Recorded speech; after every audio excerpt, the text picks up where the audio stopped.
پاکستان نے 10 مئی کی صبح بھارت پر حملہ شروع کیا۔ S-400 اس حملے کا خصوصی ہدف تھا۔ یہ دنیا کا مضبوط ترین ڈیفنس سسٹم ہے۔ روس نے 1993 میں بنایا اور اس وقت چین سمیت بے شمار ملک استعمال کر رہے ہیں۔ بھارت کے پاس اس وقت 3 S-400 ہیں، جبکہ 2 انہیں چند ماہ میں ڈیلیور ہو جائیں گے۔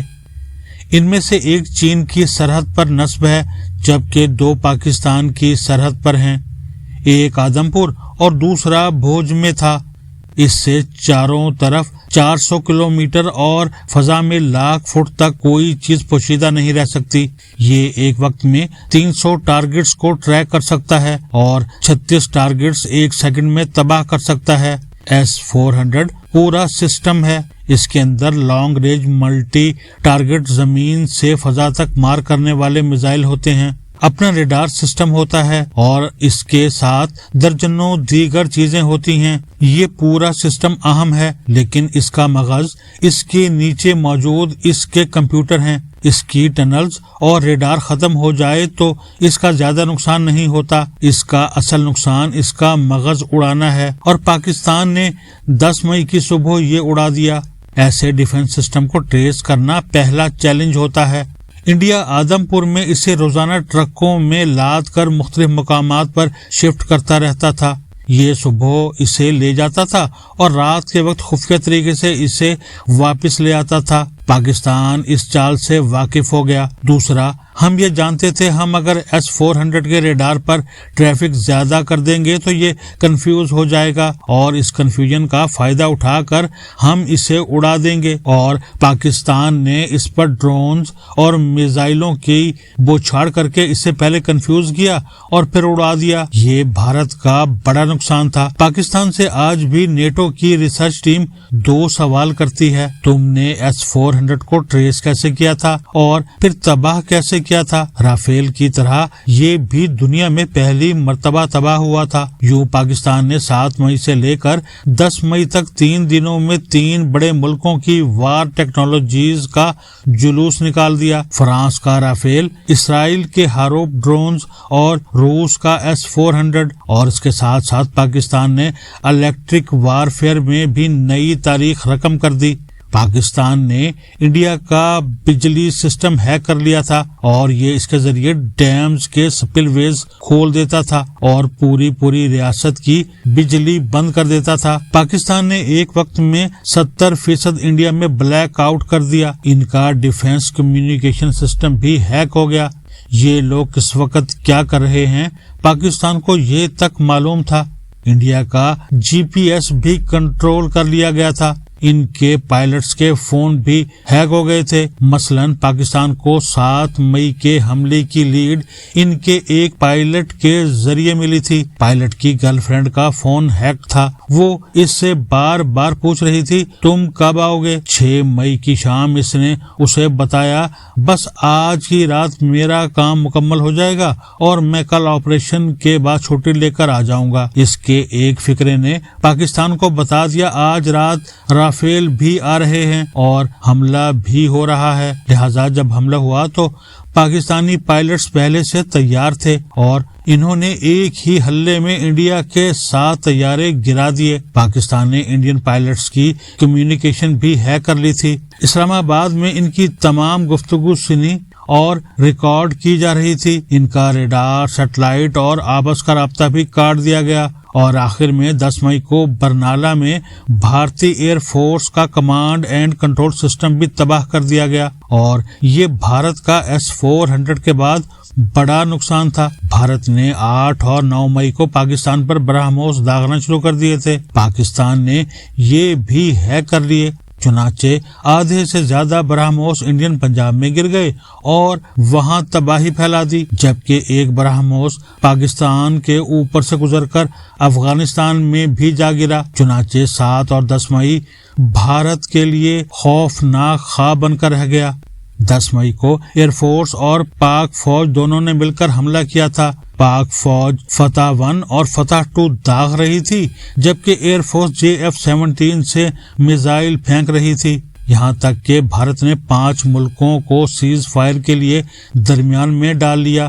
یوں جنگ ختم ہو گئی۔ لیکن دنیا کے سامنے ایک نیا پاکستان متعارف ہو گیا۔ اس پاکستان نے سب سے زیادہ ڈونلڈ ٹرمپ کو متاثر کیا۔ کیسے؟ اس کی دو وجوہات ہیں۔ پہلی وجہ، پاکستان نے کسی دوسرے ملک کی مدد کے بغیر یہ جنگ اپنے بل بوتے پر لڑی اور جیتی۔ دنیا میں ہر شخص بہادر لوگوں کی قدر کرتا ہے، ٹرمپ سے لاکھ اختلاف، لیکن یہ اس معاملے میں بہت شاندار انسان ہے۔ یہ دوسروں کی خوبیوں کو بہت جلد بھانپ لیتا ہے اور ان کی کھل کر تعریف بھی کرتا ہے۔ پاکستان کی بہادری نے ڈونلڈ ٹرمپ کو متاثر کر لیا۔ دوسری وجہ پاکستان کی سفارتکاری تھی۔ پاکستان 70 برس سے امریکہ کے ساتھ کام کر رہا ہے۔ یہ جانتا ہے امریکی ہمیشہ کریڈٹ جمع کرتے ہیں، انہیں تھوڑی سی کامیابی کے بعد لمبی چوڑی واہ واہ چاہیے ہوتی ہے۔ چنانچہ پاکستان نے اسی شام ڈونلڈ ٹرمپ کو سیز فائر کرانے کا کریڈٹ دے کر اس کے دل میں گنجائش پیدا کر لی۔ ہم یہ بھی جانتے تھے ڈونلڈ ٹرمپ نوبل انعام کا خواہاں ہے۔ پاکستان نے فوراً اسے نوبل انعام کے لیے نامزد بھی کر دیا، جبکہ نریندر مودی نا تجربہ کاری اور غرور سے مار کھا گیا۔ اس نے ڈونلڈ ٹرمپ کو سیز فائر کا کریڈٹ دیا اور نہ نوبل انعام کا حقدار سمجھا۔ یہ سیز فائر کی شرطوں سے بھی پیچھے ہٹ گیا۔ یہ ڈونلڈ ٹرمپ کی انا پر حملہ تھا اور اس حملے کا نتیجہ اس وقت پورا بھارت بھگت رہا ہے۔ پاکستان کی جیت نے امریکہ کے بعد سب سے زیادہ عربوں کو متاثر کیا۔ اس کی متعدد وجوہات ہیں۔ مثلاً عربوں کا سورج امریکہ سے طلوع ہوتا ہے۔ یہ ہمیشہ اس طرف جھکتے ہیں جدھر امریکہ کا جھکاؤ ہوتا ہے۔ امریکہ 1980 کی دہائی میں پاکستان کا دوست اور بھارت کا دشمن تھا، لہٰذا عرب بھی پاکستان کے دوست تھے۔ امریکہ نے 2005 میں پالیسی تبدیل کی اور بھارت کو سپورٹ کرنا شروع کر دیا، جس کے بعد عربوں نے بھی اپنے دروازے بھارت کے لیے کھول دیے۔ آپ حد ملاحظہ کیجئے، 13 فروری 2024 کو ابو ظہبی میں مندر بن گیا اور اس کا افتتاح نریندر مودی نے کیا۔